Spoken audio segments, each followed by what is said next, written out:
எங்க நான் அந்த ஸ்கூல் வரைக்கும் போயிட்டு வந்துடுறேங்க. இன்னைக்கா? இன்னைக்கு எதுக்குமா ஸ்கூல் போற? அது ஒண்ணும் இல்லைங்க, நம்ம பள்ளிக்கூடத்துல எஸ்எம்சி குழு இருக்குல்ல, அதோட பதவி காலம் 2 வருஷம் தானே. இப்போ புது குழுக்கான உறுப்பினர்களை தேர்வு செய்யணுமா. அதுக்காக அடுத்த வாரம் எஸ்எம்சி தேர்தல் மறுகட்டமைப்பு நடத்தணுமா. இத பத்தி பேசுறதுக்காகவும் திட்டமிடுறதுக்காகவும் இன்னைக்கு எல்லா பெற்றோர்களுக்கான கூட்டம் வச்சிருக்காங்க. அதுக்காக தாங்க இன்னைக்கு ஸ்கூலுக்கு போறேன். அப்படியா? இது ரொம்ப முக்கியமான கூட்டமாச்சே. முன்னாடியே சொல்லியிருந்தா நானும் வந்திருப்பேன்ல. ஒரு 5 நிமிஷம் இரு, நான் கிளம்பி வந்துடுறேன். நம்ம அரசு பள்ளிக்கூடத்துல நடக்கிற எல்லா பெற்றோர்களுக்கான கூட்டத்துக்கு நாங்க ரெடி ஆயிட்டோம். அப்ப நீங்க தயாரா?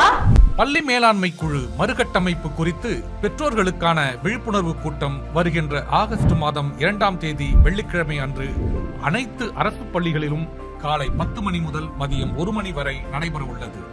அனைவரும் வருக.